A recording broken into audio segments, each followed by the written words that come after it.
Up next on The Bottom Line, an update on a program to reduce criminal behavior and recidivism for the mentally ill. Bottom line is this is just smart, good government. In our FaceTime segment, we'll catch up with a Montgomery County resident who makes it his job to keep you a step ahead of the weather. How do you, one, prepare for the day, and two, protect your family? So that's really what my job is. I'm preparing you for the day.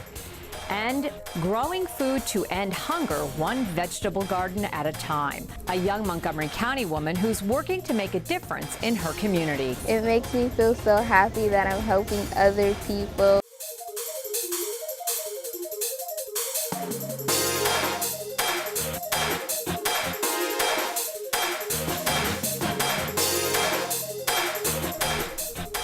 Thanks for watching, everyone. I'm Susan Kennedy.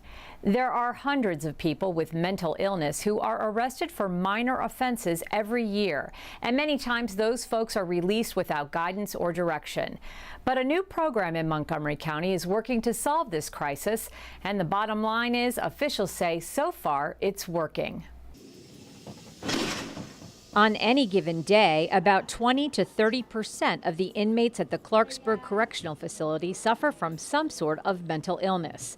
In hopes of reducing those numbers, county officials developed a mental health court to divert low-level offenders suffering from mental illness from jail. The bottom line is this is just smart, good government. This is smart public policy. The mental health court here in Montgomery County is coming up on its one-year anniversary. The county council approved funding for the program in its budget. County council member Sidney Katz served on the original task force that implemented the mental health court. This is a way to change someone's life for the positive. We talk about what it costs. Well, it costs not only the cost to incarcerate somebody, it costs their families because they are being incarcerated. It costs the fact that they're not being able to work, and if they are able to work, and all of those things associated. Participants in the mental health court take part in the program voluntarily, and the treatment plan is individually developed. Defendants report to a judge each week rather than a probation officer. Officials say the recidivism rate since the program has been introduced has gone down. It is perfectly all right to admit that you have an illness in your brain, just like you would admit that you have an illness in your gut or in your shoulder or in your leg. Then more people will get treatment earlier before they end up interacting with the criminal justice system. Demand for this service is growing. There is currently a waiting list to participate in the mental health court. How the county moves ahead with this initiative is something council members say they will consider carefully. At the end of the day, this is a money saver. The people I can treat in mental health who can present once and then don't come back take an enormous load off the rest of the system. We need to figure out how to not only take the load off the system, but to help these people. These are people who are presented with issues that the choices they make aren't really clear choices like most of the rest of us make. I think this is really a great day for Montgomery County, and thank you to all the members of the council for their support on this issue. Thank you very much. Thank you, John. Thanks a lot. Millions of people watch or listen to the weather forecast every day. We all want to know what the weather's going to be like. Well, there's one Montgomery County resident who's taken his childhood passion of following the weather and turned it into a career. In this FaceTime interview, we talk all things weather with NBC4's Doug Kammerer. Across Cuba, which this has going north a little bit. You can almost feel the excitement in the WRC Weather Center as meteorologist Doug Kammerer pulls up radar showing a storm in the Atlantic. So, hello. Hurricane Irma. Hello. Oh, shoot. Wow. 923. Yeah, 923. Holy cow. A storm that would hit the Florida coast 8 days later. You're looking at a Category 4, Category 5 hurricane coming into into the Bahamas and then down towards Florida. His love for the weather is genuine. This looks like it's gone right there. Storm Team 4 Chief Meteorologist Doug Kammerer. Kammerer is WRC-TV's chief weather guy. He was born in Washington, D.C. and grew up in Northern Virginia.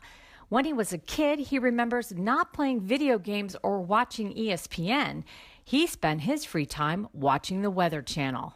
I mean, I was glued to the Weather Channel. I've loved weather ever since I was a kid. Love thunder, love lightning. I think, one of the stories I tell the kids that I go see all the time is, I had this huge thunderstorm at my house, and I'm watching this storm, and a bolt of lightning hit very close to my house.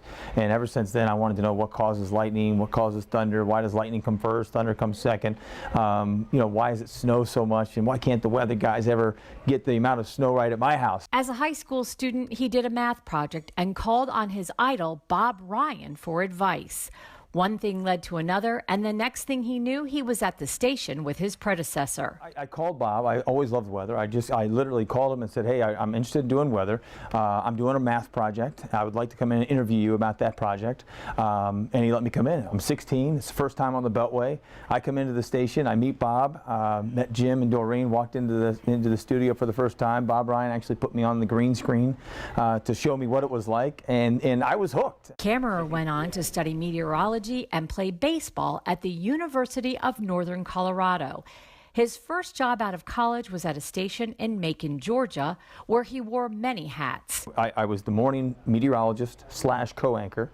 I'd get done with the show, and then I'd be a photographer. Well, hey guys, got to let you know, Halloween about a month and a half away, but look, Pumpkinland. He then went on to the NBC affiliate in Philadelphia, where he kept in touch with Bob Ryan. And then one day he got the call that brought him back home. When I found out he was retiring, and then they called me and offered me the job, I couldn't believe it. And Bob was one of the first to congratulate me on the position and welcome me back into the DC area. A dream of mine since I can remember. I always wanted to come back here. That was back in 2010. Kammerer was working on the set with the team he met when he first came to the channel when he was just a sophomore in high school. Both Jim and Doreen took me to dinner before I got the job to see if I was going to make it. And the best part about it was as soon as I sat down, I felt so comfortable with them. And part of that was that I watched them growing up. He and Jim Vance grew to be good friends over the years. Kammerer says the late anchor's humility allowed him to ease into the job and be himself. Being around Vance and seeing him every single day, walking by him, it never got old. It was always like, hey, that's Jim Vance. And he never took that as, hey, I'm Jim Vance. He was always your friend, and he was always the most welcoming person in the room. So we continue to track the storms making its way our way. Doug Kammerer is the real deal. No teleprompter. He delivers his forecast off the cuff. He explains any weather situation in a way that gains your trust, like he's your neighbor. But he takes his work very seriously. If you've got some plans, we're going to get some pretty good showers coming in. Some could be a couple of heavier showers. He says it's his job to prepare his viewers for the day and protect folks from what might be coming. I really need a lot of time, guys. We really need more time. So when he's sending someone out to work when snow is in the forecast, it's game time.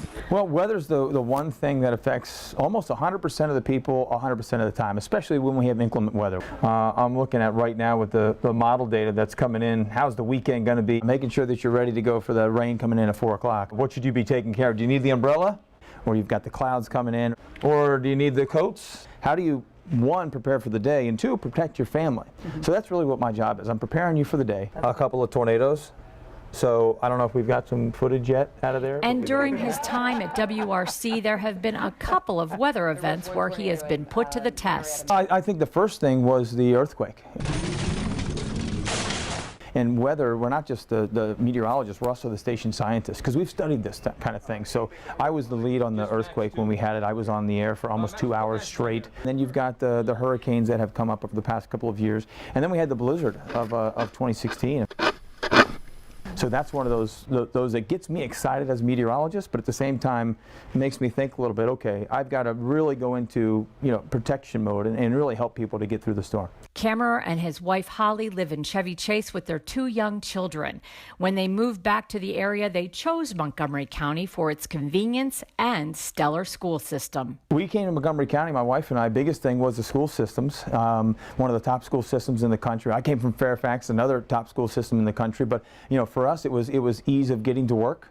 It was going to be the ease of using Metro to get into downtown DC if I ever need to do that. So living in the Bethesda Chevy Chase area where we live now, we really feel like that's the new hub of what it is in the DC metro area. So we love living in Montgomery County now. You know, Montgomery County's really grabbed the places in our hearts, and I hope we stay here for a long time. At 42, Doug Kammerer has been forecasting the weather for close to 20 years.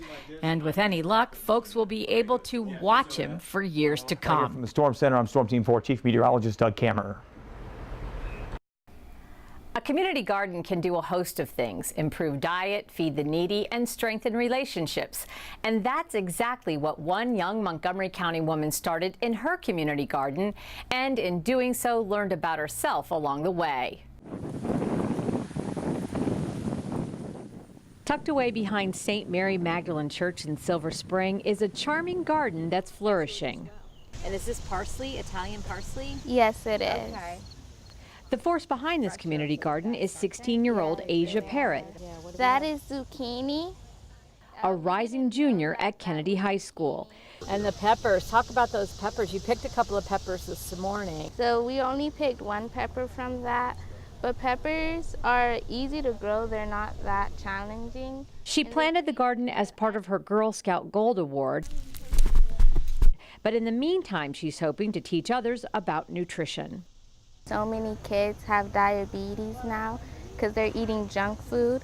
And me as a high school student, with Michelle Obama taking snack machines out of the schools, kids are like, why did she take it out? I see the point now, because we're not eating healthy in this generation. We're always eating junk food, and that's not helping us for our health, and it won't help us to live longer. The fruit and vegetables that are harvested from the garden are donated to feed the homeless. It's a really nice one. You cut that up and put it in a salad. She comes to the plot every other day to water and check for pests.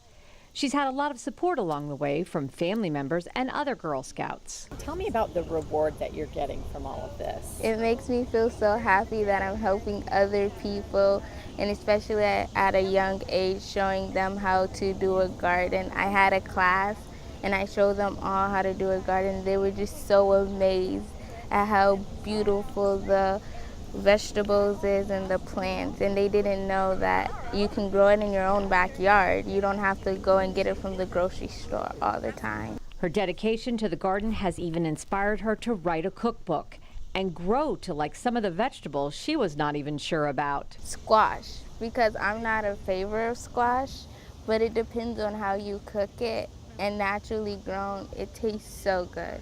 Over the summer, Asia also participated in the County Summer Rise program. She worked with the Montgomery County Commission for Women, learning about human trafficking, and would like to eventually become an FBI agent. And FBI agents have cases where they work with human trafficking. So at a young age, I'll be able to know lots of things about human trafficking going into that business. And maybe grow a pumpkin patch. Okay. This summer, Asia visited the County Council and was recognized for her work with the Commission for Women by Councilmember Sidney Katz. And Asia Parrott, who's with the WorkSource program of Summer Rise, she's a student at Kennedy High School, are with us today. And Councilmember Nancy Navarro had the opportunity to meet Asia and learn about her involvement in the community. You know, I think now more than ever, it is so important to support and to really encourage our young people to get involved in solving an issue that they might identify in the community. And that is the case here. You know, I think community gardens are so important. They really do fulfill so many different types of needs and goals, and meet a lot of goals in our community. And so it's really, really wonderful to see young people like Asia just stepping up to do something like this. Asia hopes members of the church will participate in the community garden as time goes on. In the end, she says, just enlightening even one person on the benefits of growing your own food will make her feel as though she's achieved her goal. Well, that does it for this edition of The Bottom Line. We leave you with our Montgomery moment this week, scenes from the neighborhood of Forest Glen. For County Cable Montgomery, I'm Susan Kennedy. Thanks for watching.